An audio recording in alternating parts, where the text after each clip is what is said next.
Welcome everyone.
In the meantime, could I just request our staff and our faculty to occupy the front seats?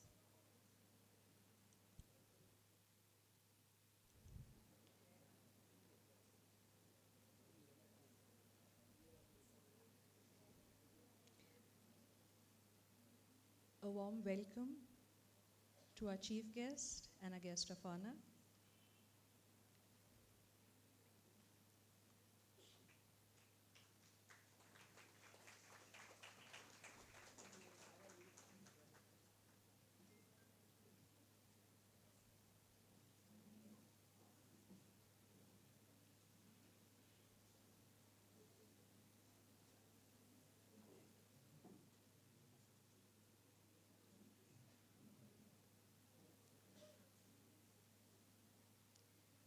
Greetings of the day to one and all present here. On behalf of GVM's Dr. Goa Vidya Prasarak Mandal's Dr. Dada Vaidya College of Education, I warmly welcome you to the Dr. Dada Vaidya Memorial Lecture, followed by the felicitation of our meritorious students for the academic batch 2021-2023. On this occasion, let me invite our B.Ed students to welcome you all with a beautiful song.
Goa Vidya Prasarak Mandal, popularly known as GVMs, was founded by visionaries like Dr. Dada Vaidya, Sri Sitaram Kerkar, and Sri Vinayak Sar Jyotishi on 2nd of October 1911. An institution so skillfully forged and crafted by our founding members reflects the fresh thinking that Dr. Dada Vaidya brought to the table.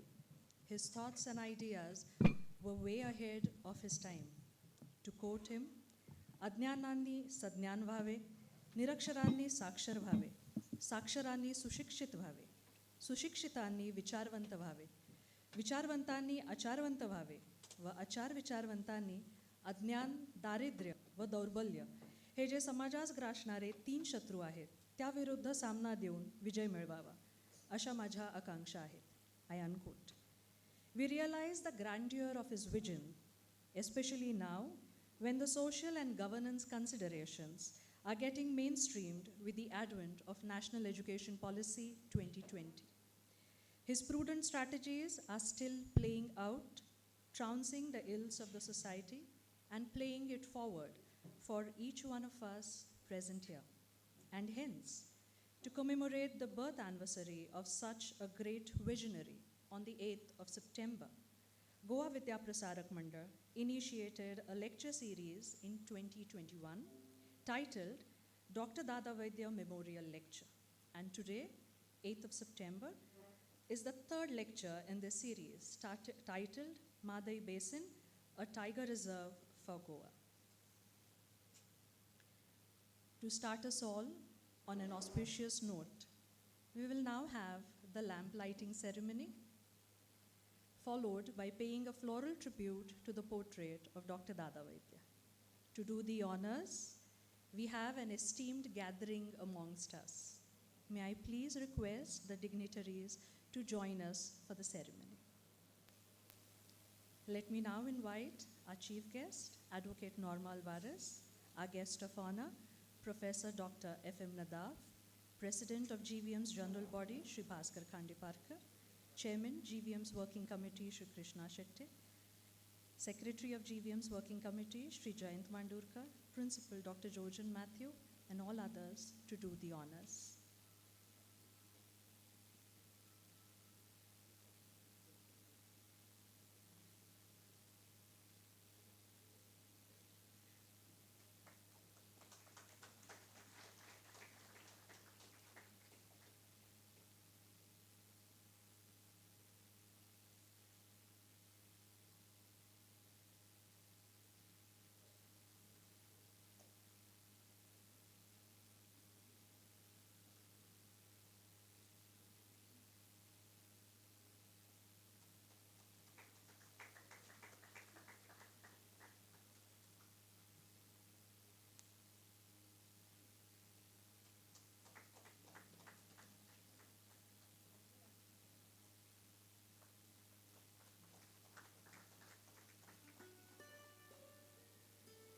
Thank you.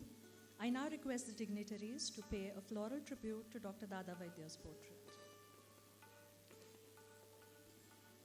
May I request the chief guest to garland the portrait.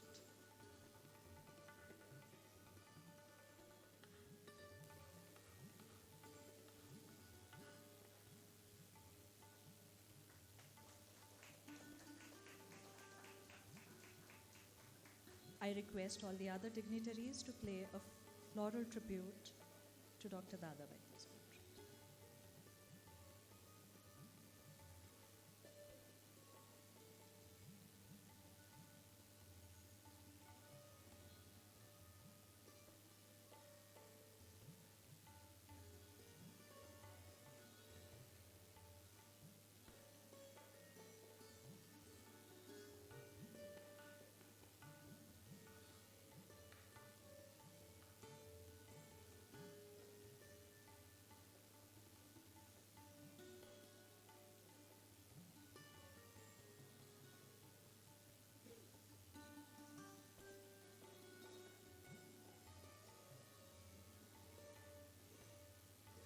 Thank you, ladies and gentlemen.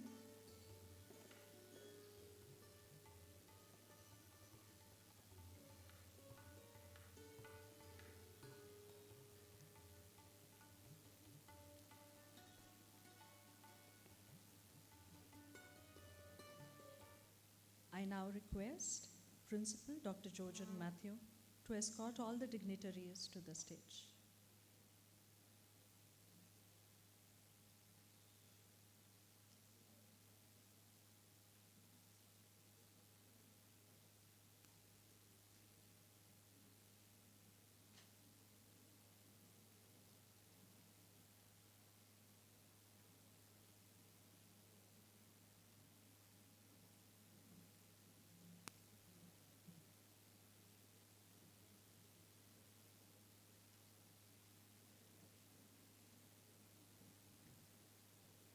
Thank you, one and all. Now, to formally welcome our guest, I request our B.Ed student to present a token of appreciation to our chief guest, Advocate Norma Alvarez, Padma Shri awardee, social worker and environmental activist.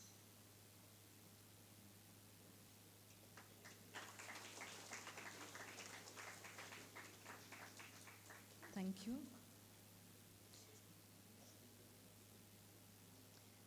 I request our student to present a token of appreciation to our guest of honor, Professor Dr. F.M. Nadaf, Deputy Director, Directorate of Higher Education, Government of Goa.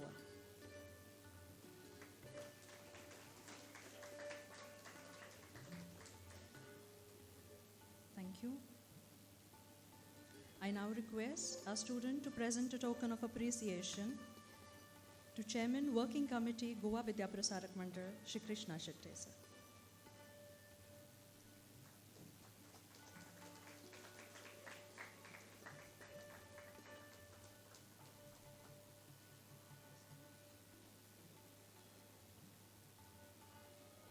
I request our student to present a token of appreciation to President General Body, Goa Vidya Prasarak Mandal, Shri Bhaskar Khandiparkar sir.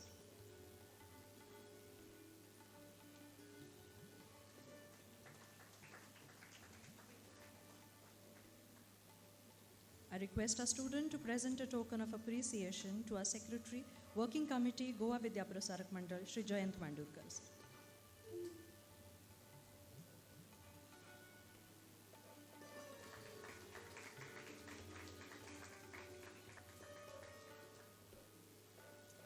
I call upon our student to present a token of appreciation to Principal GVM's Dr. Dada Vaidya College of Education, Dr. Georgian Matthew.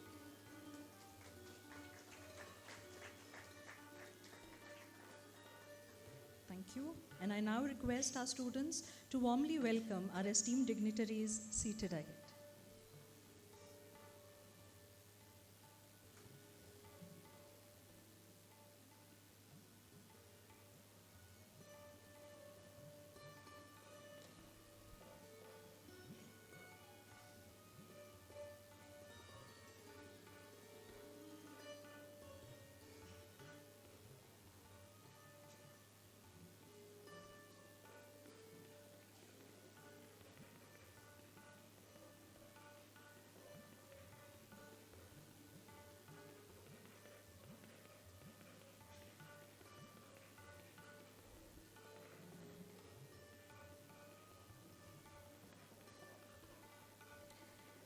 Dr. Georgian Matthew, as the head of the institution of GVM's Dr. Dada Vaidya College of Education, has always been resourceful and extremely supportive to each and every one.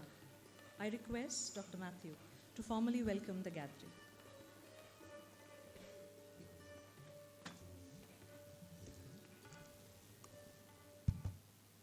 Good evening.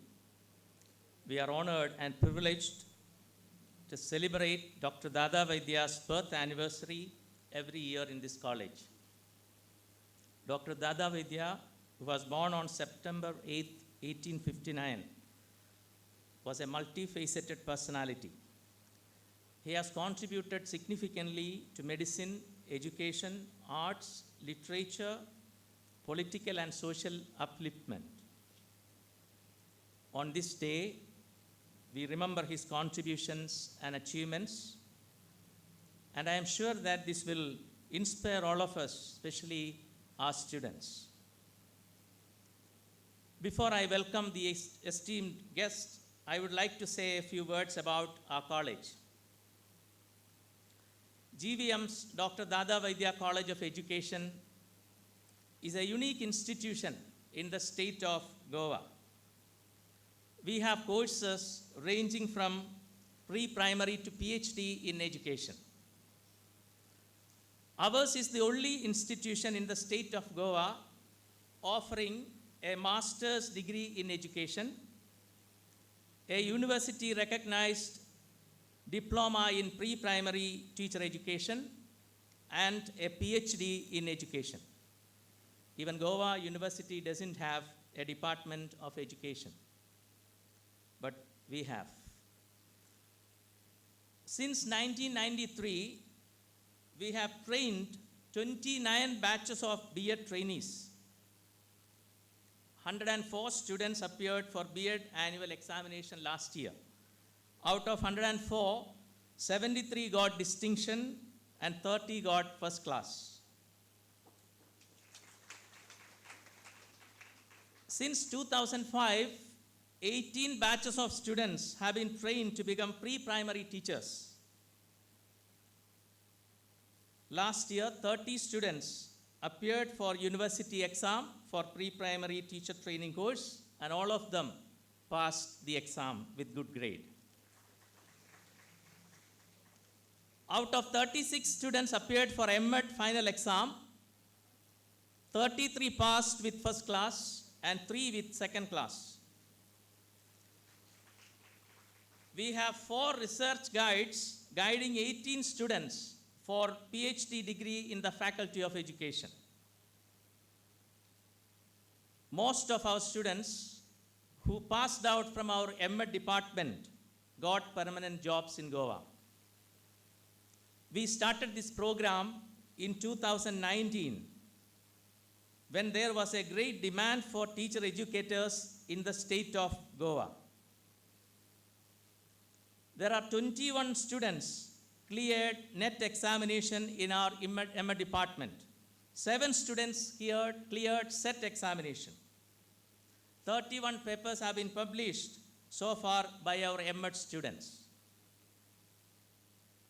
We also signed MOUs with international, national, and state organizations.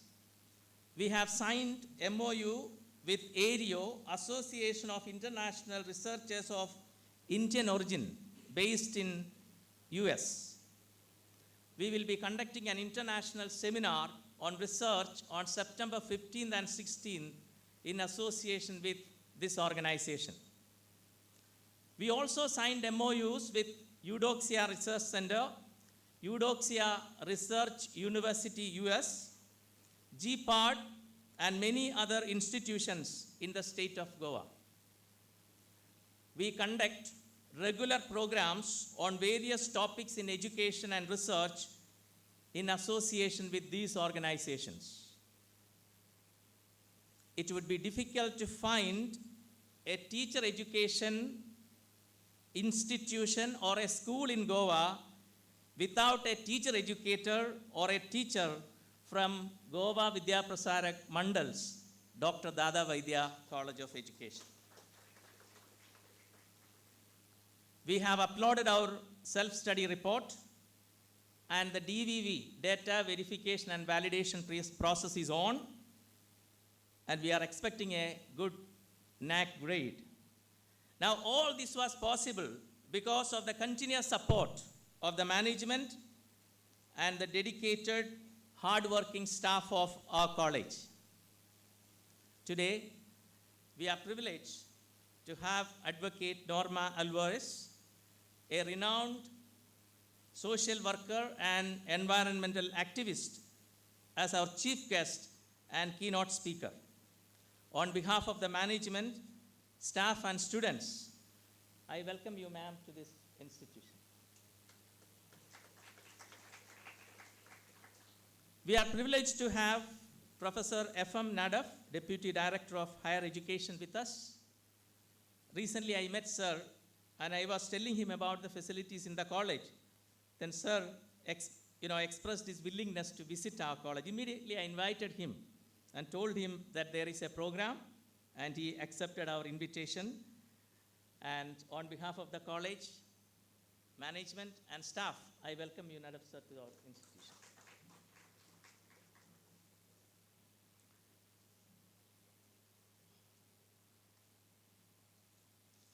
We have Sri Bhaskar Kande Parker, President of General Body of Goa Vidya Prasarak Mandal with us today. I would say that it was Sir who started this college.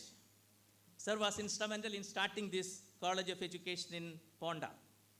And it was Sir's initiative that we are celebrating Dr. Dada Vaidya's birthday in a very big way every year in our college. On behalf of the staff and students, I welcome you, sir, to this institution. We have Sri Krishna Shettiye, Chairman Working Committee of Goa Vidya Prasarak Mandal with us. Sir has contributed a lot for the development of all GVM institutions, especially for the construction of this beautiful building for our college. Sir has many original ideas, and he tells us what add-on courses that we can start and how we can improve the quality of teacher education. On behalf of the staff and students, I welcome you, sir, to this program. I have a long list, but to make it short, I would like to welcome other dignitaries present here. We have Secretary of GVM's Working Committee, Sri Jayan Mandurkar. We have Vice Chairman Sri Ashok Nagvekar of GVM's Working Committee. We have Treasurer Sri Prabhat Shikerkar, Member of Working Committee Sri Deepak Gaunkar, and we have Dr. R.A. DeCosta, the ex-chairman. We have Dr. Alan Abrio, the ex-principal of the college. We have Professor Theothon was the principal of our Commerce and Economics College. And I would like to welcome the LMC chairman, Sri Gajanan Vagle sir, IQAC members, LMC members, other members of Goa Vidya Prasarak Mandal, principals of neighboring institutes, heads of GVM's institutions, members of PTA, parents, staff, and students. Once again, I would like to welcome one and all to this great institution of Goa Vidya Prasarak Mandal, Dr. Dada Vaidya College of Education. Thank you.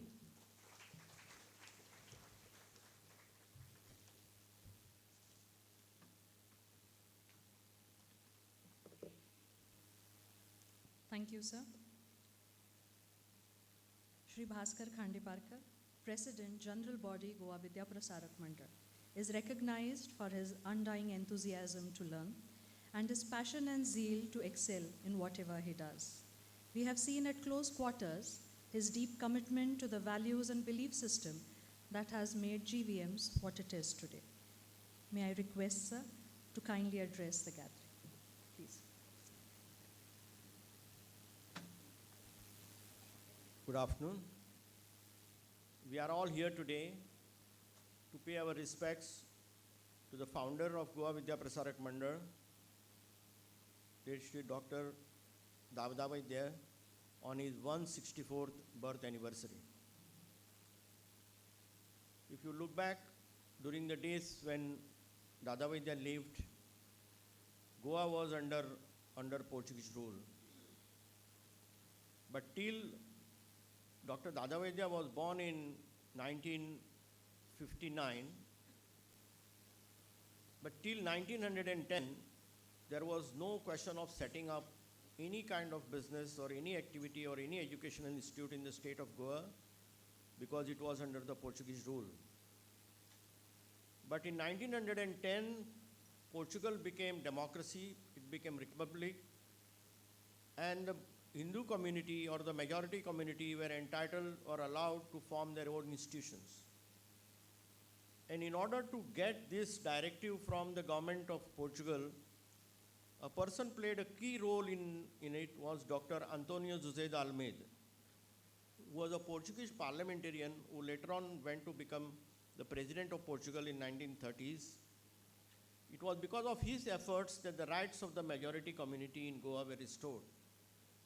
And it is because of that, the educational institutions started in Goa in 1911 with one in Goa, Ponda, Jnana Prasarak in Mapsa, Mushti Fund in Panji, and later Damodar in Margao. So these institutions came to in Goa during that period, and we have now completed almost 112 years.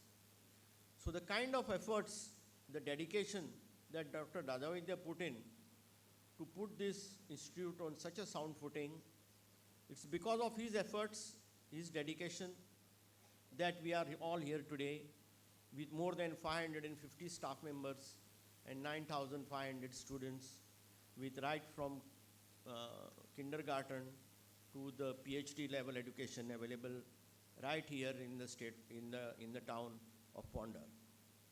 If you look back at the historical facts and the history of Dr. Dada Vaidya's life, we find that he was not only a great educationist, but a great social reformer too. There was not a single field that he couldn't touch. During the times when he lived, Goa had virtually nothing. There was no industry, education. Whatever was there was mainly maybe a little of agriculture. Rest everything, including a matchbox, which Mrs. Sadle has lived during that period, would know that virtually nothing was available in Goa. Even the matchbox or the pins were all imported from Portugal.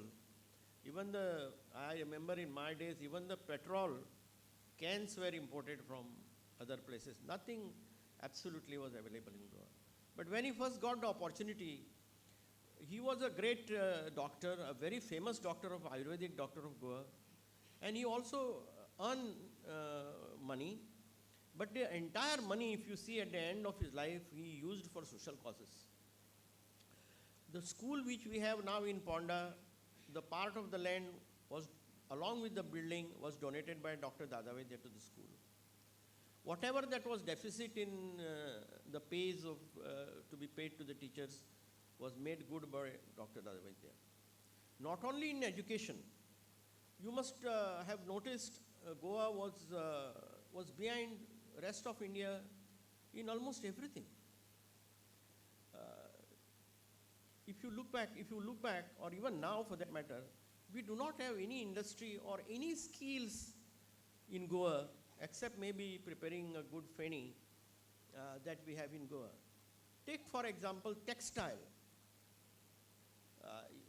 Our ladies here will know that you have a textile for every state. You have a Mysore silk sari. If you go to Maharashtra, you have Paithani, you have Pochampalli, you have Kanjivaram, you have Orissa. All the states have their fantastic textile with great history. It's only Goa that we do not have, but we are trying to develop with Kunibi, whatever. So Dr. Dada Vaidya brought in looms and later power looms in order to develop textile industry, and there was a good flourishing textile industry in our town of Ponda. Our Mangalore tiles were not manufactured. They were all, as the name suggests, came from Mangalore. He started in Moira Mangalore tile factory. He was a doctor, but he realized that all these things are meeting, and he single-handedly took the right kind of people and started Mangalore tile. He met Ogle Glass, wanted to start glass industry, which he couldn't do. He started Vaidya Shala here, that is a pharmaceutical industry in Ayurveda. If it had developed, we would have another Dabar or Dhutpapeshwar, which are such a successful Ayurvedic pharmaceutical industries in Maharashtra.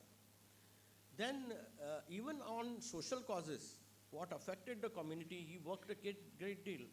He published one of the first monthly magazine from Ponda, that is Vidya Prasar. We have old issues of Vidya Prasar in our library here, and they are kept here, Vidya Prasar. So if you go through these, the issues that he has handled are women's education, the social issues afflicting Goan population like gambling, alcoholism. So all the issues, particularly in women's education, he had a special monthly magazine on that. Then he also had a magazine on health. So if you see whatever that he could think of, whatever that he could do, whatever that he could, sources that were available to him, he used his personal wealth, personal time in order to achieve all these objectives. Goa Vidya Prasarak Mandal Education Institutes reached great heights. Others did not because they were maybe not followed by people in a right way. But we must remember these great men who are in the same league as Ranade, Gokhale, and other reformists from the state of Maharashtra. The person is of that level. He lived, Mahatma Gandhi was 10 years younger to him, but their operation or the time of working was almost similar. It is on this day that we thought that we must remember this great soul who once lived in Goa and brought Goa to the level that it has reached. I am very grateful that all of you have come here, mostly Padma Shri Norma Alvarez. Thank you for coming here. He and her husband Claude Alvarez, this couple has done more for environment in Goa than any two people together. Thank you, ma'am. We have our environment Mr. Sadle here. We are very grateful that you have come. Madhu Naik has come. And we would like to hear from Mr. Alvarez about this Tiger project. And I'm sure Tiger community will be looking with great hopes and aspirations to all that she will continue to do for them that they live peacefully in the state of Goa. Thank you.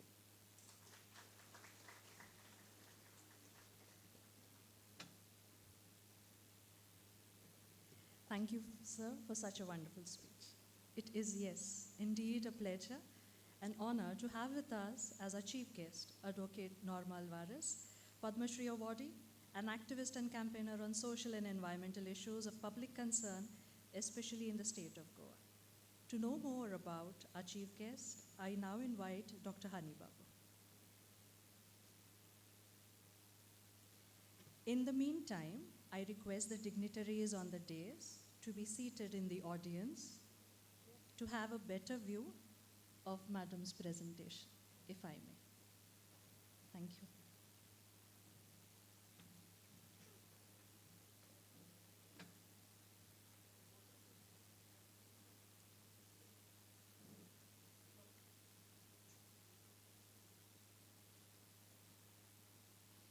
Thank you, Madam.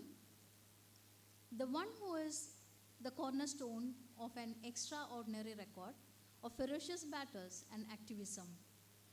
One of the foremost reasons for Goa to retain its considerable charm and good measure of its environmental heritage. We are honored by the presence of that great personality on this occasion. Padma Shri awardee, Advocate Norma Alvarez. She is graduated in law from St. Xavier's College, Mumbai, and entered environmental activism. Under the aegis of Goa Foundation, started by Claude Alvarez, her husband, she initiated a public interest litigation in 1987 to save the sand dunes of Goa, which was the first ever PIL filed in the state. Since then, she has been involved in over 100 PIL and has served as amicus curiae. She is the president of Goa branch of People for Animals. She is the founder of the Other India Bookstore, MAPSA, and Other India Press, which is the one-stop shop and publishing house for books on environmental issues. She was honored by Government of India in 2002 with the 4th highest Indian civilian award of Padma Shri and Yashadamini Puraskar from Government of Goa in 2003. On behalf of Goa Vidya Prasarak Mandals, Dr. Dada Vaidya College of Education, I extend a warm welcome to you, Madam. The floor is open to you for your deliverance. Thank you.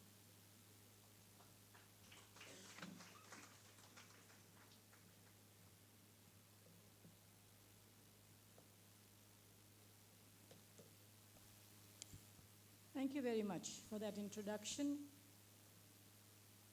Dr. Matthew, principal of the college. I was going to say dignitaries of the dais, but they have all deserted me and gone down. So I have to say dignitaries who are present here today, management of the college, staff, and students who I understand are all teacher trainees. And from the introduction that Dr. Matthew gave, I can see that you will all be flourishing in different educational institutions all over Goa. I am privileged and delighted to be here today. Privileged because to be associated with a memorial lecture in honor of a social reformer and widely known person who did so much for this state in earlier times is indeed an honor. I am delighted to be in Ponda. I have an animal shelter somewhere down here, so I occasionally come this side. And Ponda always holds a special place for me for that reason. I have close friends here, one of whom is my esteemed colleague, Mr. Sadale, who is right here. He's the grand old man of environmentalism. He has fought many environment battles. He has been a guiding light to us. And he has recently written an article on the tigers, which I don't know, is it translated into Marathi, in Marathi papers? I hope you have read it. If not, please do read it. Try and locate a copy and read it, because it is a very useful background for people to know on protection of the environment and why a tiger reserve. Now, the title was a little bit of an anomaly. Made Basin, a tiger reserve for Goa, because it's not just Made, but it's all the 4 wildlife sanctuaries of Goa which have been declared as a tiger reserve, and the Goa government has been declared in the sense of the National Tiger Conservation Authority has directed that the Goa government declare it as a tiger reserve, and the High Court has endorsed that. So I expanded the title a little bit to say why that High Court directed a tiger reserve to be set up in Goa. My lecture is going to be a legal lecture. Are you prepared for it? Oh, good. Yes, when I was talking over tea to them, they were asking me a lot of legal questions, so I said, wait and see. But I am hoping to impress the student teachers of this organization. If I am successful enough in explaining the law to you and taking you through the portals of the High Court and how things work, 2 things would happen. One is that you can choose a legal career, because practicing law is not all that difficult. You just have to work in a particular manner and have your arguments right. And secondly, if I'm able to explain my topic across to you convincingly, then it means that I am a good teacher also. So with this, let me proceed with this topic. So as you might know, on the 24th of July 2003, the division bench of the Bombay High Court at Goa delivered a historic judgment in a public interest litigation filed by the Goa Foundation, when it directed the state government to notify a tiger reserve in the 4 wildlife sanctuaries of Goa within 3 months.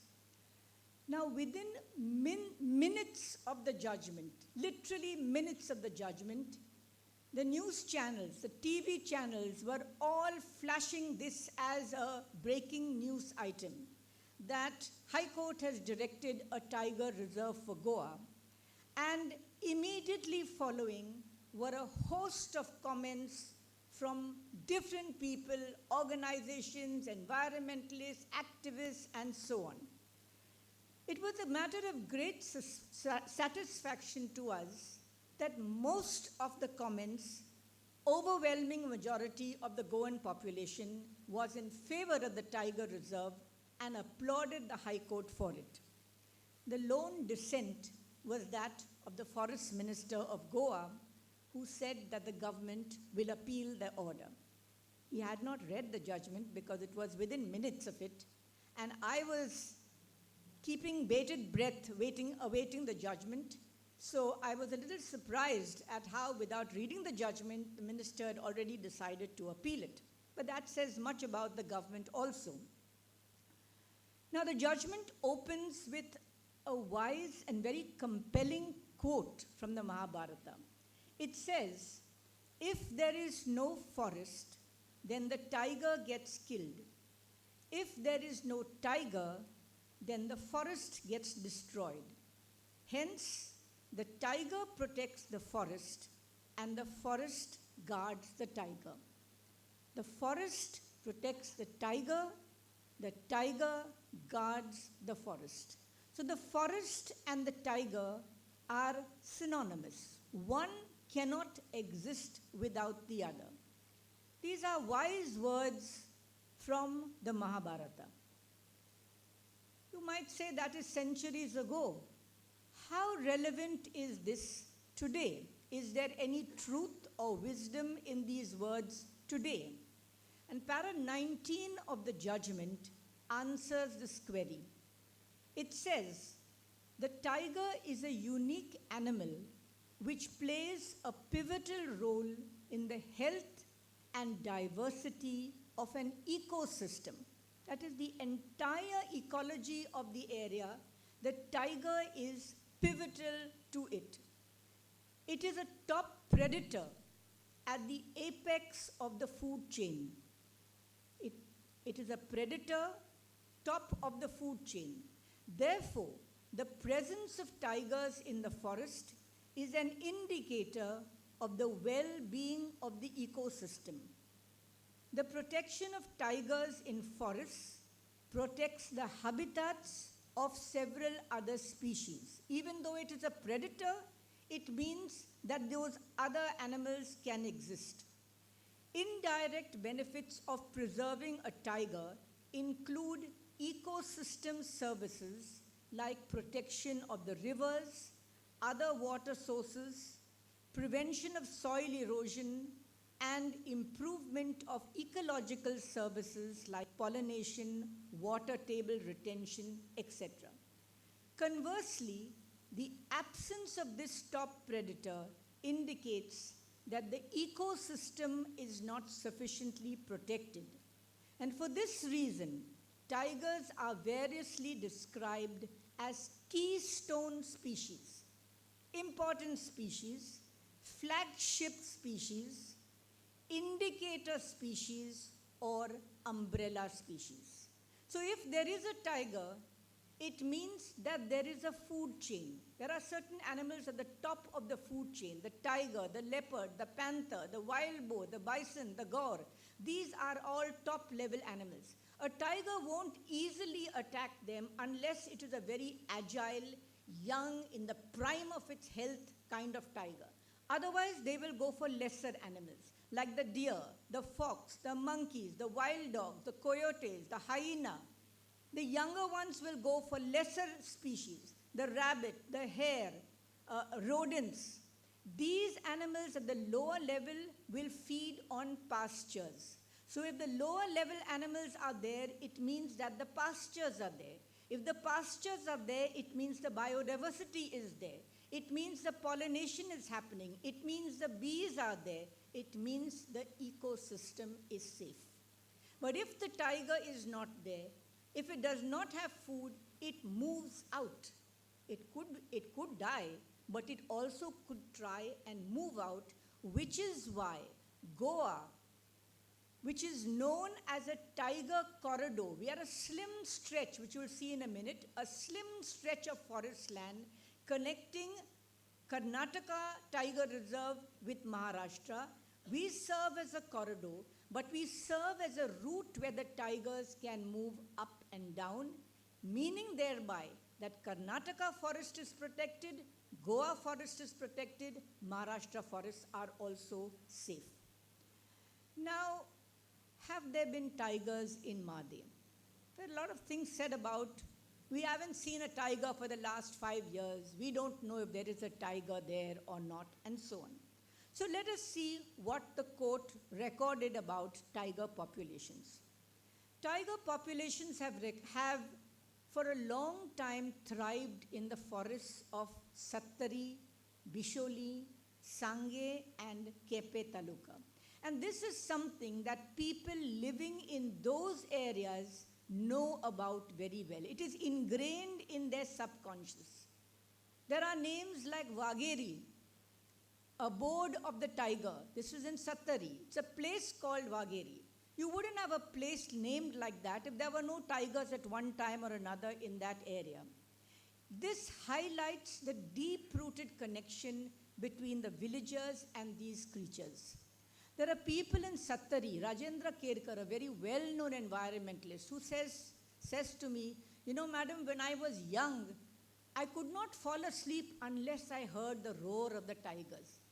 I knew that once the tigers there was a roar, they were communicating, I felt at peace and I could sleep. I myself lived in Sattari for 5 years, and I know how much the local people have a connection with the forest. They don't fear the animals. The city people might say tigers and run away, but these people know that the tiger has a place and they have a place, and the tiger respects them, and they respect that there are certain areas which they don't go to because that is where the tigers were or used to be. Now, it is this strong tiger presence which was a significant factor for the Goa government to proclaim in 2000 that the forest in Sattari, that is the Made forest, and the forests in Netravali would be declared as wildlife sanctuaries. We already had 2 wildlife sanctuaries in Goa from 1967-68. There was Mole in the south, now called Bhagwan Mahavir Wildlife Sanctuary, and there was Kotigaon in the extreme south. But these 2 wildlife sanctuaries, Made and Netravali, if you can see on the map, it's a little bit small, but it connects these 4 areas together and makes it a contiguous wildlife stretch from the year 2000. Now, what did the Made proposal? When Made was proposed as a wildlife sanctuary, listen to what was the argument for it. The Made proposal said, Sattari has 78% forest cover of North Goa. It is the only taluka having the largest area of forest in North Goa. The tallest mountain, Sosogad. The second highest is Katlanchi Mauli. And the third highest is Vageri, the abode of the tigers. And these mountain ranges act as a corridor for animal movement from Karnataka into Maharashtra and vice versa. The proposal for Netravali says, at Bati, there is a place called Vagpedi, Cave of the Tiger. Even today, villagers say that tigers visit this place. This is the year 2000 when there is a proposal for notifying this area as a wildlife sanctuary. In the same panchayat, that is Bati, there is a water hole called Kajretol, which is visited by tigers according to the villagers. Tiger sightings have also been reported from Vichundra and at Gato Dongor at Pata Netroli, where a couple of cattle were killed a year ago. So this is local folklore, local information about tigers. But the tiger presence goes beyond local information. There is also scientific work done on it. In 1997, there was a publication, a framework for identifying high priority areas and actions for conservation of tigers in the wild. It was released by World Wildlife Fund International and others. It classifies the Sayadri region, that is the area where we are, as a level 1 tiger conservation unit with 55 points. Second only to the Sundarbans. The Sundarbans has 65 points. So we are second in India to the Sundarbans, and we rank 8th globally. The other 7 are mostly in Africa. As a result of this, in 2008, there was a study by Wildlife Institute of India on the forests of India, and they said that the forests of Goa and Maharashtra are prime tiger habitats. And that is why in 2011, then Environment Minister Shri Jairam Ramesh wrote to the Chief Minister of Goa, Digambar Kamath, asking him, urging him to elevate the wildlife sanctuaries to tiger reserve status. This appeal was based on the 2008 study of the Wildlife Institute of India. Later, nothing happened with the letter that Mr. Jairam Ramesh wrote, but in 2014, there was another report released, Status of Tigers in India, and that one with camera trappings recorded that 5 tigers did exist in Goa. As a result, on 31st March 2016, the NTCA recommended to the Goa government to notify a tiger reserve for Goa in the Made-Kotigaon Wildlife Sanctuary Complex. North to south of Goa, they said the entire corridor should be notified as a tiger reserve. Now this recommendatory letter, and this was the crux of the petition which was filed, this recommendatory letter carried the weight of a directive. Why? Because it was issued under Section 38V of the Wildlife Protection Act, which requires the state to act accordingly. The Section 38V, which you can read there, says, the state government shall, on the recommendation of the Tiger Conservation Authority, notify an area as a tiger reserve. It is clear as daylight. If the NTCA sends a recommendation, this is the country's primary body for conservation of tigers. So if they send a recommendation, the state government must notify a tiger reserve. What did the state government do? You will be surprised, you will be pleased to know the state government acted on it immediately. The state government recognized it as a directive, and the state government immediately commenced to identify the area within the wildlife sanctuary. What is the area that it will notify as a tiger reserve? They got the former director of the Wildlife Institute, a very renowned ecologist known as Dr. A.J.T. Johnson. They called him here, and together with a lot of forest officers, 100 of them, that's what the report says, they went about all the 4 wildlife sanctuaries, partly on foot, daytime and night hours, for several days to find out which are the areas which can be notified as a tiger reserve, where can we mark out a tiger reserve for the state of Goa, where are there human habitations which should we avoid, and which are the areas we should mark. They prepared a report by December 2018. 2016 comes the letter. 2018, the tiger reserve is ready for notifying. This note stated, and there's a map which went with it, it said that out of 745.18 square kilometers of the 4 wildlife sanctuaries, 538.73 is proposed as a core zone and 166.85 square kilometers as a buffer zone. To the last point, this much they have done the detail. What is the core zone and what is the buffer zone? The core zone is an inviolate zone. This is the words used in the act. Inviolate means don't go there. Leave it for the tigers and the other animals. The buffer zone is the, as you understand buffer, the accompanying side areas where actually the Project Tiger recommends that people continue to stay. Don't leave the buffer area, they say. Because in the buffer area, you can do your regular activities. You can also set up tourism industry. There is a note, an observation called Project Tiger. It is a 100-page note, and it says what all can be done in the buffer zone. So this myth that everybody has to go away is wrong. It is simply being flagged out as everybody has to evacuate. Just like the other day, there was some false alert which came that there is a tsunami coming in Goa. So it is totally incorrect that everybody has to move out. From the core zone, yes.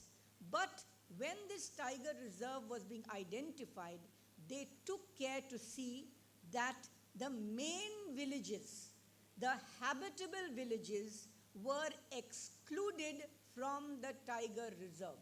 They excluded them to the extent possible, both from the core and from the buffer, even where they could leave them out. But there are some villages undoubtedly in the buffer area, but they tried to keep them out of the core area. Now what happened? In 2018, it was ready. The note and the report was sent to the Goa government. What happened to it then? It went before the State Board for Wildlife. And the State Board chairman said, please do a study on what is the impact of a tiger reserve on the people living in the buffer area. That study was never done. Nobody did anything about it, but the project, the tiger reserve, simply fell from consciousness. One day it was on every second meeting there is tiger reserve, tiger reserve. After this note of the chairman which said do a study, it never comes on the agenda of any government meeting ever again. Why did it come up then? Again, now. In 2020, January 2020, there was a news item which shocked Goa. It was that 4 tigers, a mother and 3 cubs, were reportedly poisoned by a deliberate act because some of the villagers' cattle had died in Made. Everybody was shocked. 4 tigers at one time, every day they were discovering a new body, so to speak. It was shocking news, and that the villagers were blamed for it. The NTCA within 2 days sent a team to Goa to find out. And what did they find out? They found out that there was zero protection, totally lack of protection mechanisms, no management plans for the wildlife sanctuary, very rudimentary, inadequate wireless communications. The report says there are wireless boxes, but they are all broken. There is a guard house which is outside the sanctuary, nobody lives in it. All this was not there. There is no anti-poaching squads, and there is a very cumbersome compensation process which makes the villagers run from pillar to post if their cattle die. Now, if the cattle of a villager is killed, it is his life-saving. It is the way he runs his home and his family. So he must be compensated immediately. But the process in Goa was so cumbersome, go to this office, that office will send to that office will go further, and so on, that for nearly 3 to 4 months, you don't get any money. And they ask the villagers questions which they can't answer, and so on. So in desperation, perhaps, when the villagers' cattle were killed at some time earlier, they were reportedly poisoned. Now, the report of the NTCA concludes with this line. If the legal status of Goa's wildlife sanctuaries is not upgraded to that of a tiger reserve, and a strong protection regime is put in place, the state may become a death trap for tigers. You cannot get a stronger comment on the state of the wildlife sanctuary protection. They are saying, change the legal status of the wildlife sanctuaries. They are not saying make new wildlife sanctuaries. Raise the legal status from wildlife sanctuary to tiger reserve, If not, it will become the death trap for tigers.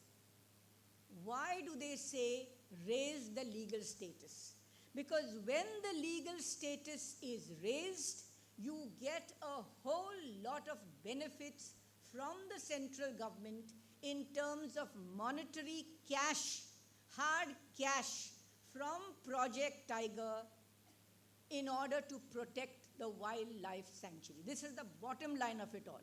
You get money for protection of your wildlife sanctuary. You have to draw up a tiger conservation plan. It has to go to the NTCA. The NTCA approves it and you get money. You get 100% money for all non-recurring expenditure. So if you want to set up a wireless facility, you want to set up watchtowers, you want to set up ponds, you want to set up anything that you want to set up, guard houses, whatever, 100% funded by the center. And you get 50% for non-recurring expenditure. For example, if those water holes have to be refilled constantly, whatever, non-recurring, which means, recurring expenditure, you get 50%. Non-recurring, that is one time, you get 100%.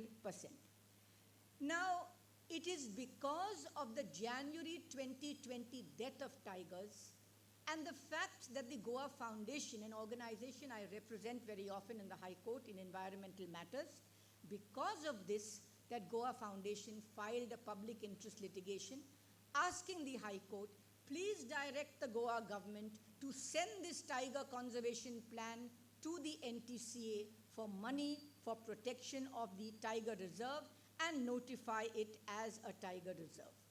Presently, there are 53 tiger reserves in the country, covering 18 states. So we are not the first person. Big and small states, 53 tiger reserves, all drawing money from the central government from a fund which goes into crore, which is there for anti-poaching squad, purchase of vehicles, compensation for the death of animals, compensation to people if they have to be moved out. So if you are in the core zone and you have to be moved out, 15 lakh is given for moving out. And the state government does not have to take it out of its money. NTCA provides the funds and so on. So the court was curious. They actually asked the Advocate General, but if you're getting all this money and you don't have to make a new area into a wildlife sanctuary and you already have an area notified, why are you opposing it? What is your objection to taking money from Project Tiger? Now there were 5 objections which were raised by government.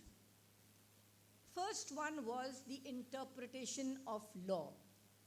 It said that Section 38V, which I read to you, that the state government shall notify a tiger reserve once you get the recommendation of NTCA.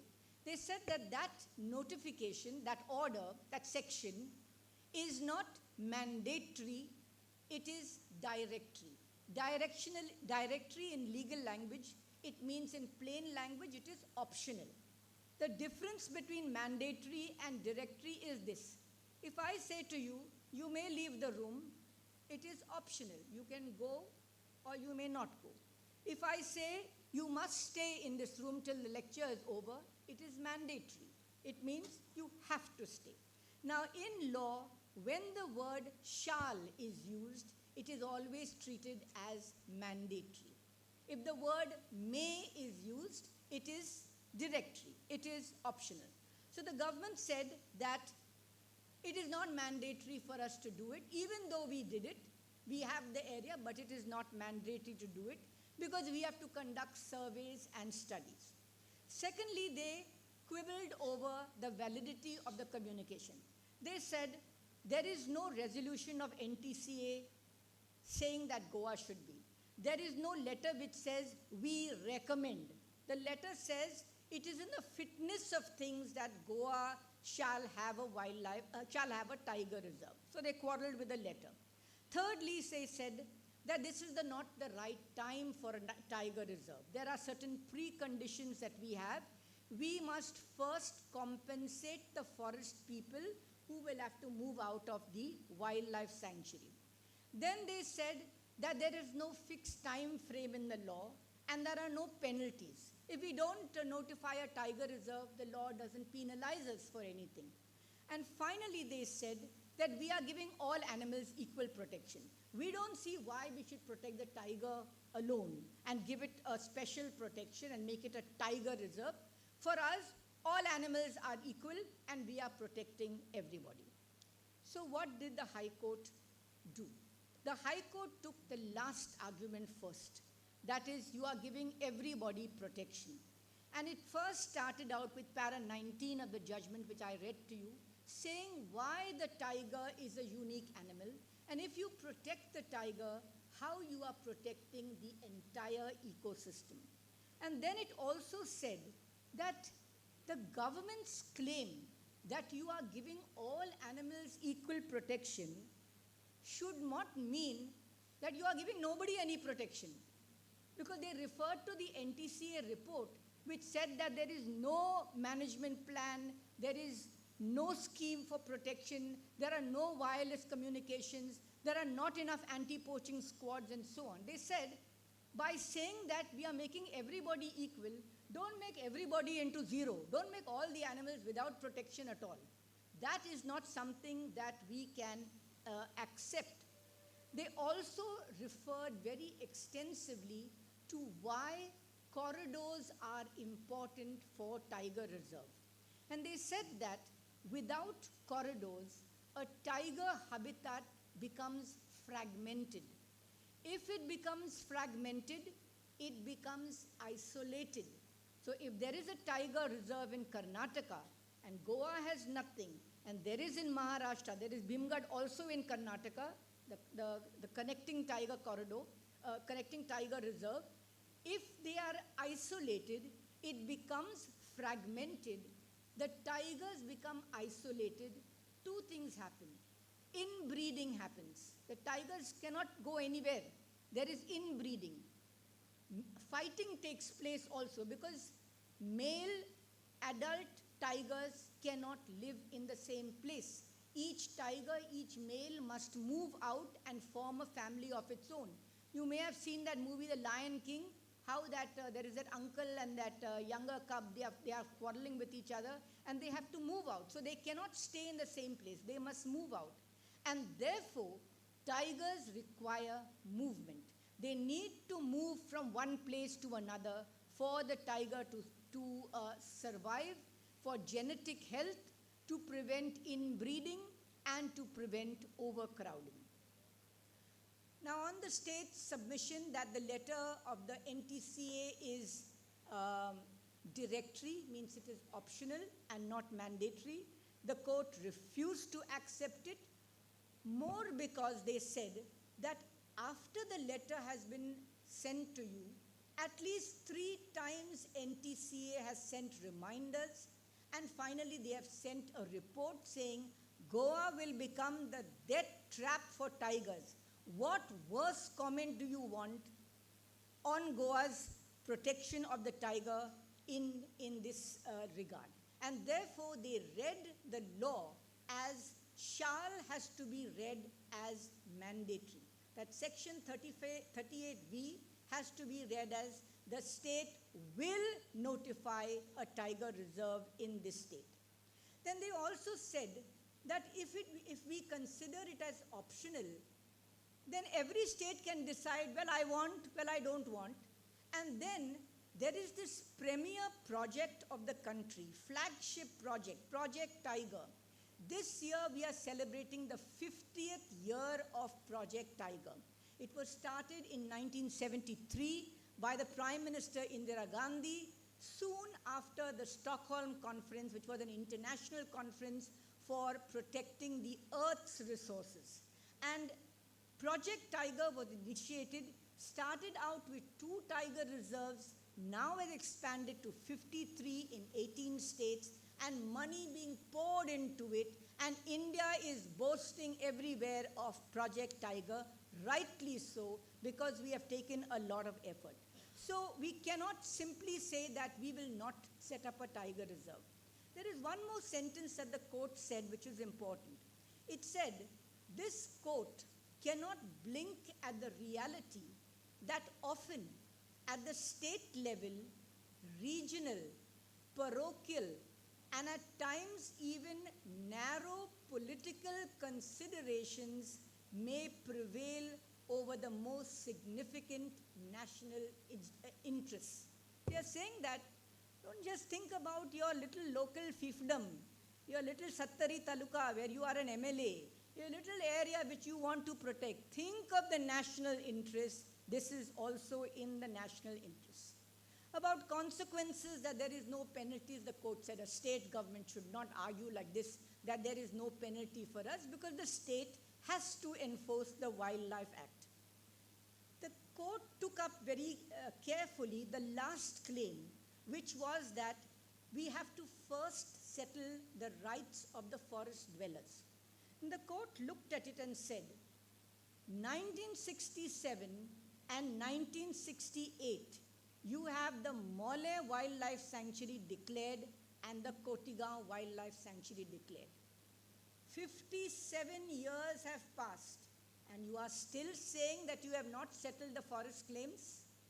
How many decades more do you want to settle the claims of the people who are living in the wildlife sanctuary and who have got to be compensated in order to move out? 5 decades is not enough for you. Moreover, they referred to a 1997 judgment of the Supreme Court which gave all states which had not settled the claims, gave them 1 year more to settle the claims. And the court said, you don't comply with the law, you don't comply with the Supreme Court's directives, and now you are telling us, because I am defaulting, so therefore I want some more time. We cannot give you any more time because you are not complying with, let alone the law, you are not complying with even the Supreme Court in this matter.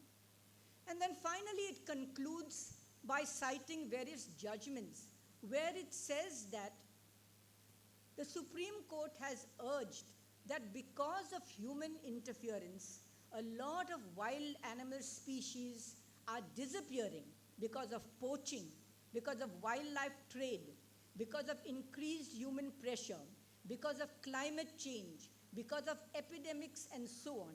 And therefore, these challenges must be addressed on a war footing. And our approach, human approach, we must be ecocentric and not anthropocentric.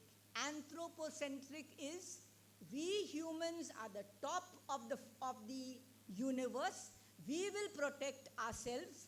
Other people fend, other animals fend for yourselves. So we make laws to protect us. The court says the time has come not to be anthropocentric, that means only human interest, but to be ecocentric, which means the protection of the ecology of the planet, because we are one in the planet. We cannot survive without the planet.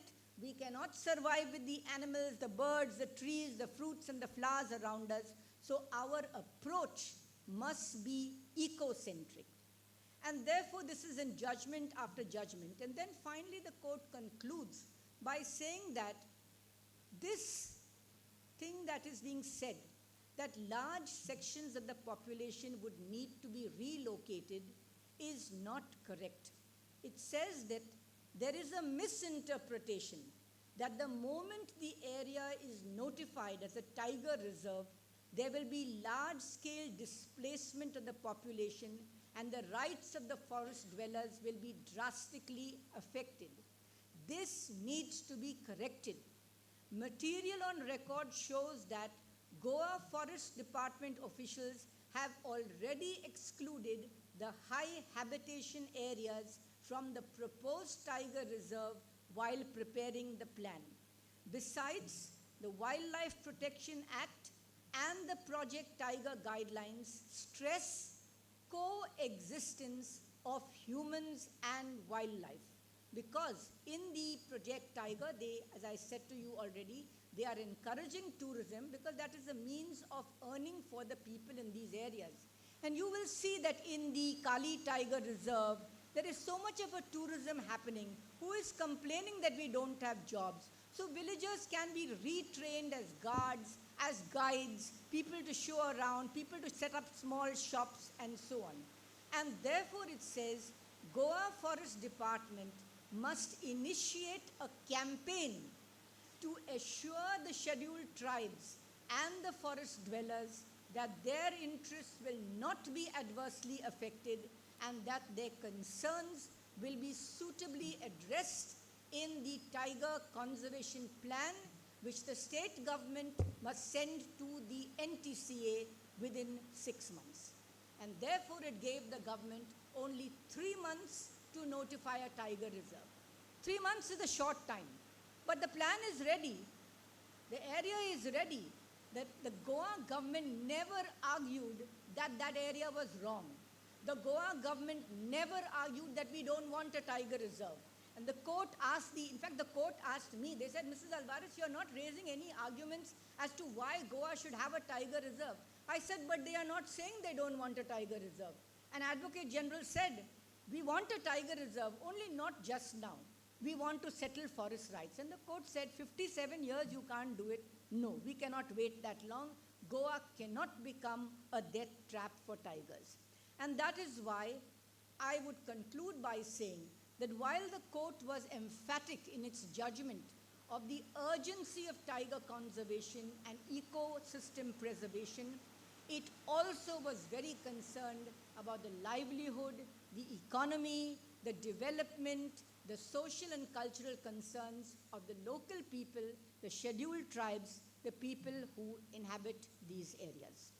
So this is a summary of what happened in the court and why I do believe that the High Court judgment is a very comprehensive judgment, taking care of all aspects which were raised by the government and dealing not just with the tiger, but also the people who inhabit Sattari Taluka, Kepe, and the other talukas, the 4 wildlife sanctuaries. We have looked at the wildlife plan. There are a few houses in some of the areas where people have to be removed. By and large, this is the judgment of the court. Thank you very much. So now, like a true teacher, I must ask you, have you understood the lecture? I can't hear from the students, the teacher students at the back. Oh, that's wonderful to hear. I was waiting for an approval from you that the lecture has passed muster. Thank you very much.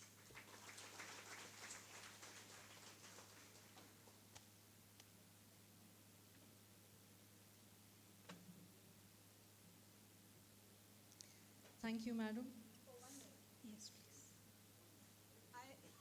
I must also thank my colleague, Advocate Om De Costa. Stand up, Om. He has been the person doing the slides and assisting me. He assisted me very much in the court with this matter, doing a lot of research. As the matter went on for 2 weeks, we were arguing, and I have to thank him for all his research and assistance.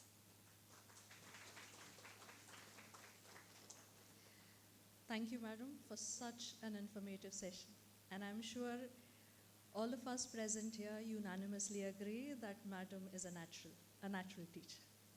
Thank you. And now we start a felicitation program, for which I once again request all our guests to take their seats on stage.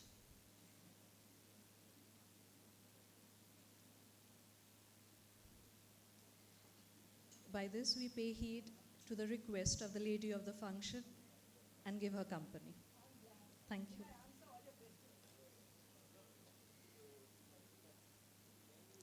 Thank you. Okay. At the onset of the felicitation program, I welcome our dear felicities and their proud parents, the special guest of the day. Upholding the high values, beliefs, and ethics imbibed in us by our predecessors at GVMs, we have today with us our next generation of brand ambassadors, brand custodians, Students of academic batch 2021-2023. They have not only proved their merit in their performance in Goa University examinations, but also by their zest and fervor as they ably carry this legacy ahead.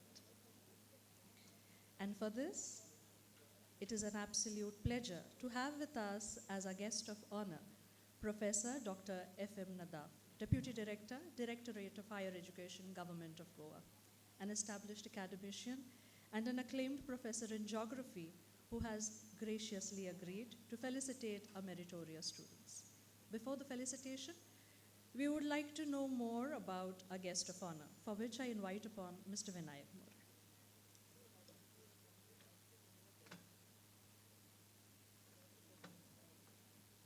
Ladies and gentlemen and distinguished guests, it is both an honor and a privilege to introduce our esteemed guest of honor, Professor Dr. F.M. Nadaf sir, Deputy Director, Directorate of Higher Education, Government of Goa.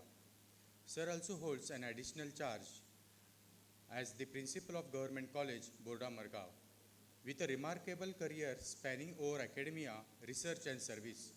Sir is a renowned figure in the field of higher education and geography. He has served as a principal and professor of geography.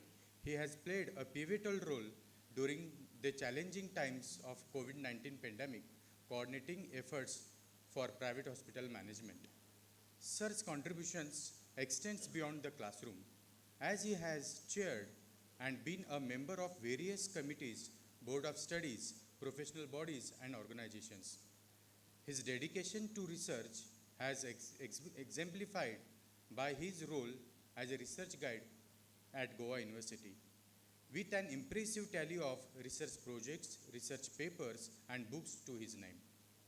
His recognition of outstanding work, Sir has received numerous awards, including the Best Geography Teacher Award in 2015 and 2022 from Deccan Geography Society of India and Pangaea Geographical Association respectively.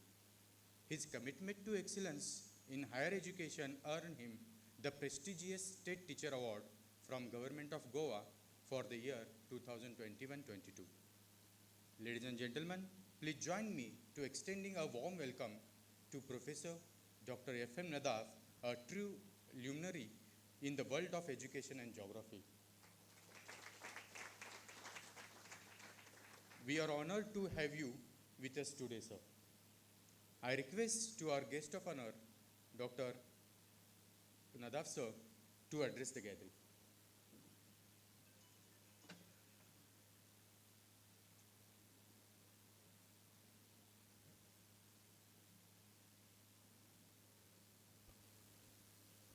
Respected dignitaries on the dais, of the dais, teachers, students, and other invitees. At the outset, I'm very happy to be part of this memorial lecture, which is organized in the name of great thinker, social worker, and whatever Sir was mentioning. It was just amazing to listen to the profile of such a great man about 10 years before Mahatma Gandhi was born. So we can't think those days what was in the society. So it's an honor for me. And just now we had a mesmerizing lecture by Advocate Norma Alvarez. I had not much idea about the tiger conservation. So for me, it was an orientation so that I can carry on the same message to the many more students. I am here not to speak on tiger conservation because earlier I was not supposed to speak just because the principal sir said that I have to speak for 5 minutes and it's already late. So I don't want to say much about the request the sir has made. We are living in a tiny state which is supposed to be the smallest state of our country. We are blessed with pure air, pure environment. We are surrounded by 5 beautiful, rich wildlife sanctuaries. We have 1 national park, we have a bird sanctuary, we have diversified ecosystems. On one hand, we have forest ecosystem, we have mangrove ecosystem, we have sand dune ecosystem. So you name it, Goa being a very small place has all these things in place.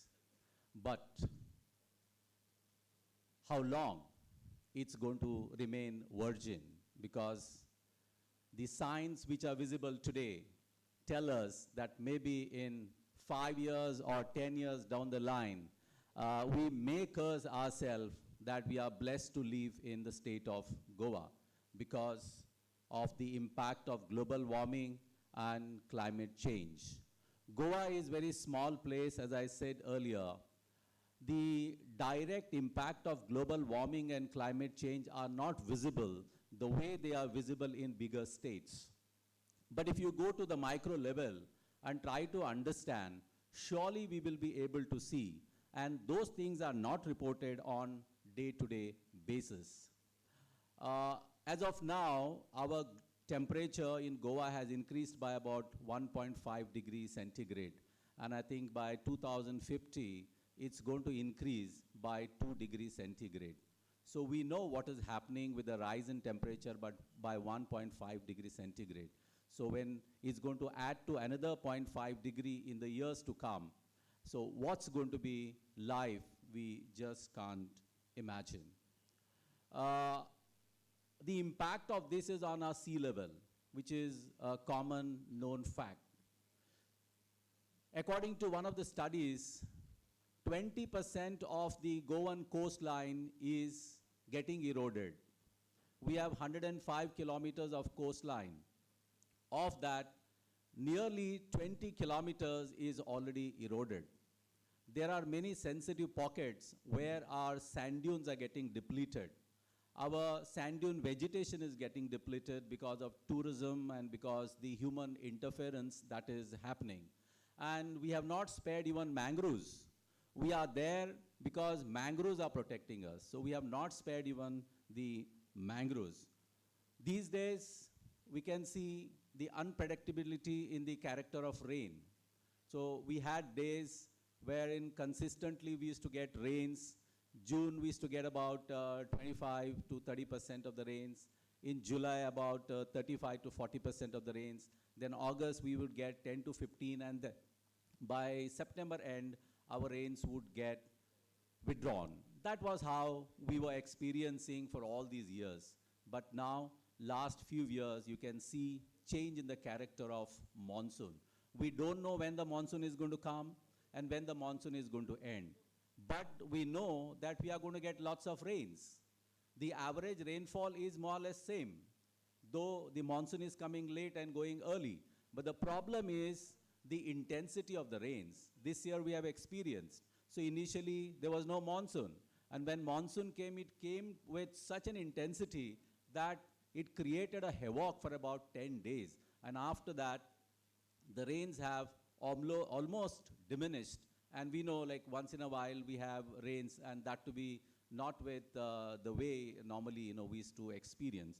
So this kind of problem we are facing, and apart from that, our biodiversity is getting depleted.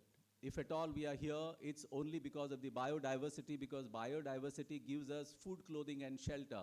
These are the three basic needs and the requirements of the human beings. The basic need of human being is not a smartphone and internet, what otherwise we presume, that we cannot live without smartphones and internet, and that to be high-speed internet. It's the food, clothing, and shelter, and these three things come from our biodiversity. And we understood how if tigers are protected, our forest is protected. If our forest is protected, ecosystem is protected, and if ecosystem is protected, everybody is protected. But unfortunately, in the wildlife sanctuaries also, there is change in land use, land cover. So we have seen that there is settlement growing even in the outskirts of wildlife sanctuaries in Kotigaon and other wildlife sanctuaries. So which is a very, very dangerous sign, because in the years, if urbanization enters there, so what will happen to our forest, we can imagine. Similarly, there is rise in land surface temperature. So this is another issue. rise in land surface temperature is because of change in land use, land cover. So what we are doing is we are converting the land use cover into something else. So the nature has gifted us forest. So forest is supposed to remain forest. Wherever we were practicing agriculture, it should remain as agricultural land. And wherever there's a settlement, it should remain as a settlement. Now today we are converting forest into settlement, agriculture into settlement, and whatnot. And this has led to increase in land surface temperature, and Goa is facing the brunt of this. So these are the problems that we are going to face in the near future. Maybe 5 years down the line or 10 years, I think we are going to have the maximum impact of all these issues. The spark has already taken place, but it is the responsibility of all the students and all the teachers and people like me and who are present here to take the responsibility of protecting nature, protecting environment. I think we should learn from ma'am that she has fought the battle for Goa. I think the same thing we will have to continue. Otherwise, Goa is not going to be the same place what it is to live in future. With these words, I stop here and I thank the management and the principal of this college for giving me an opportunity to share some of my thoughts. Thank you very much.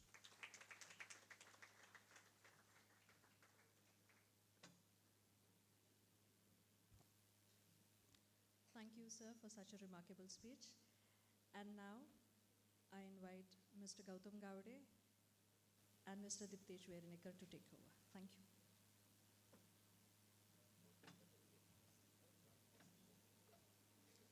I request Professor Dr. F.M. Nadab sir to come to the honor. Scholarships for the academic year 22-23 for B.Ed program. Late Mr. James Abreu Scholarship of ₹1,000 for students securing first place in the college, the university B.Ed examination for the academic year 22-23, and late Mrs. Maria Teresa Coelho Scholarship of ₹1,000 for best all-round student, both in curricular and co-curricular activities the academic year, awarded to Hegde Rajat Ashok.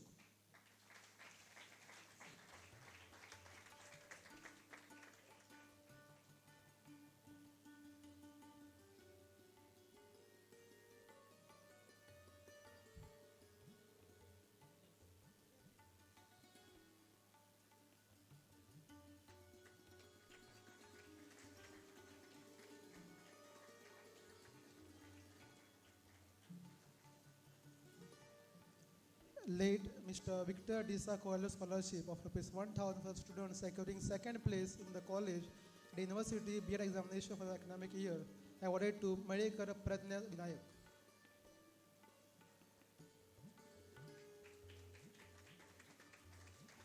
Late Mrs. Marie Abreu Scholarship of ₹1,000 for the students securing third place in the college at the university B.Ed examination for the academic year, awarded to Tarvalkar Madhura Narendra. Late Sri G.R. Vajay Scholarship, the founder president of All Goa English Teachers Forum for English language teaching. Late Sri G.R. Vajay Scholarship of ₹1,000 for the students securing highest marks in English in the college at the university B.Ed examination the academic year, awarded to Dias Dolesa. Late Sri G.R. Vajay Scholarship of ₹1,000 for the students securing highest marks in English in the college university level for the academic year, awarded to Parab Shruti Umesh. Late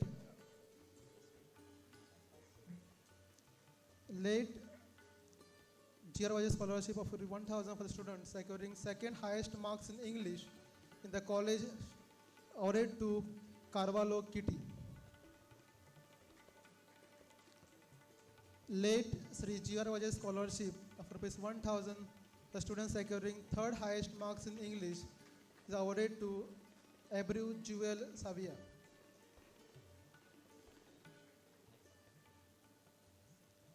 Late Sri G.R. Vajay Scholarship of ₹1,000 for students securing third highest marks in English is awarded to Ganpule Harsha Manoj.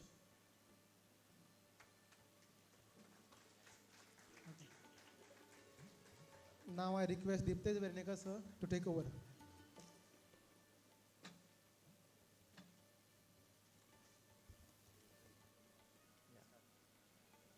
Now I request ma'am, Advocate Norma Valish ma'am to kindly give away the further prizes. Late Sri G.R. was a scholarship, the founder president of All Goa English Teacher Forum of English Language Teaching. Late Sri G.R. was a scholarship of rupees 1,500 for the students securing first place in college at University M.Ed examination for academic year 22-23 awarded to Mr. Virendra Durgaprasad Shukla. On his behalf,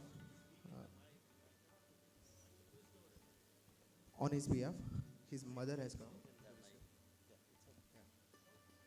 Sorry.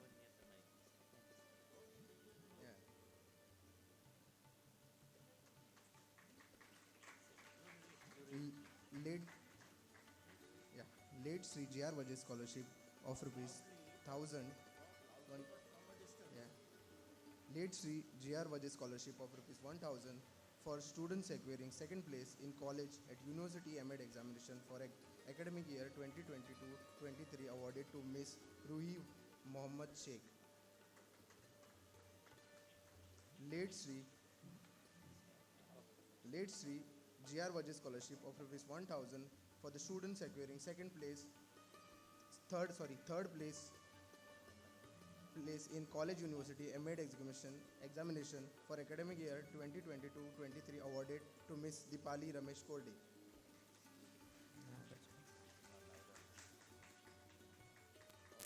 No. And now scholarship for the academic year 2022-23 for diploma in pre-primary teacher education. Late Sri G.R. Vajay scholarship of rupees 1,000 for the students acquiring first place in college at University Diploma in Pre-Primary Teacher Education Examination for the academic year 22-23 awarded to Miss Fernandez Scarlett Slianta. Late Sri G.R. Vajay scholarship of rupees 750 for the students acquiring second place in the college at University Diploma in Pre-Primary Teacher Education Examination for academic year 22-23 awarded to Miss Gobre Aparna Srikant.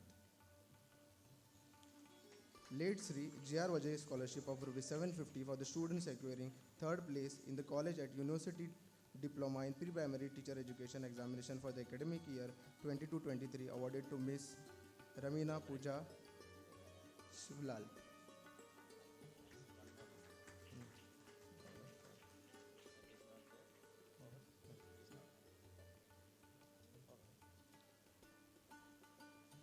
Thank you, ma'am. Now, over to Akshara, ma'am.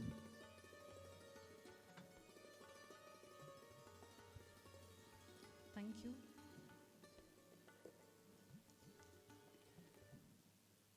I thank one and all who have gathered here to celebrate the shared vision of Dr. Dada Vaidya, especially our dear chief guest and guest of honor who have taken time out from their busy schedules to be here. As a token of gratitude, I request Shri Bhaskar Khandeparkar sir, President General Body Goa Vidya Prasarak Mandal, to present a memento to Advocate Norma Valish.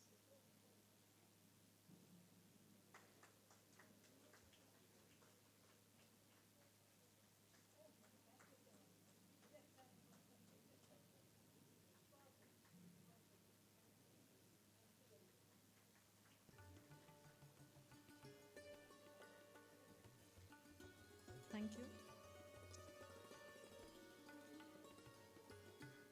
As a token of gratitude, I request Shri Krishna Shetty sir, Chairman Goa Vidya Prasarak Mandal's Working Committee, to present a memento to Professor Dr. F.M. Dada.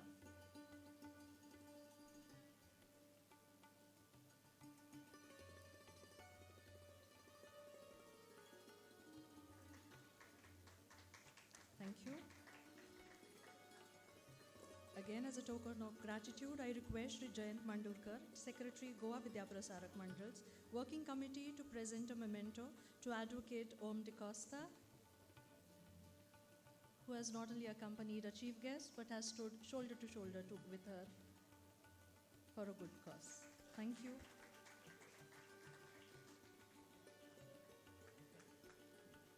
Thank you, everyone. And I now request Mr. Sanjay Govekar, in charge of today's program, to express the vote of thanks.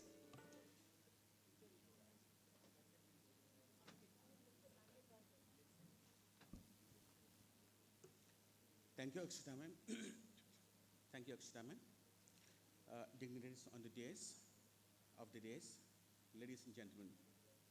Good evening, and thank you for joining us this evening as we come together to celebrate this 164th birth anniversary of Dr. Dada Vaidya.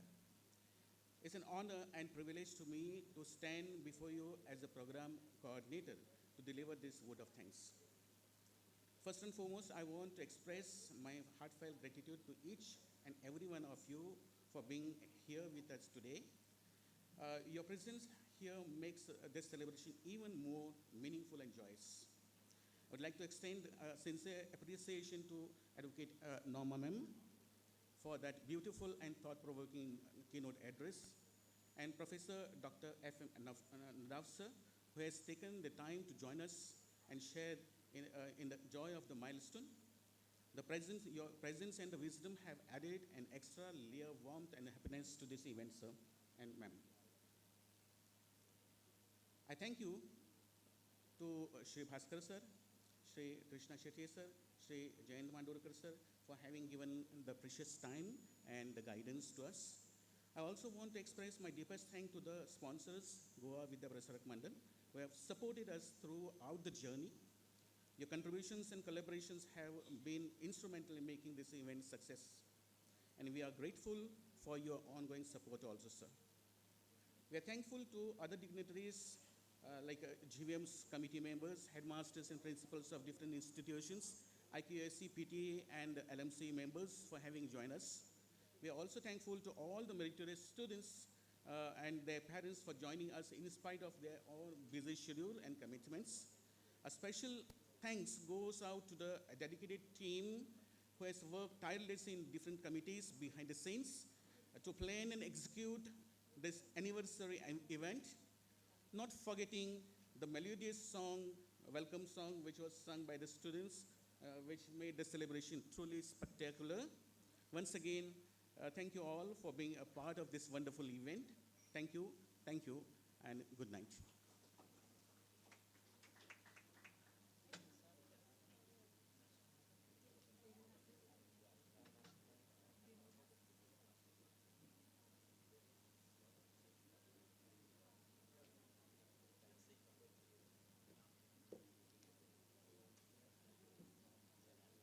Yes.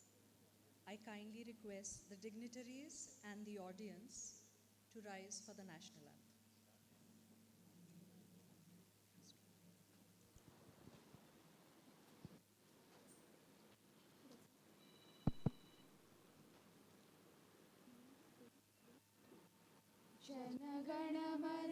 जनगणमनाधिनायक जय हे भारत भाग्य विधाता पंजाब सिंध गुजरात मराठा द्राविड उत्कल बंगा विंध्य हिमाचल यमुना गंगा उच्चल जलधि तरंगा तव शुभ नामे जागे तव शुभाशिष मागे गाहे तव जय गाथा जनगण मंगलदायक जय हे भारत भाग्य विधाता जय हे जय हे जय हे जय जय जय जय हे.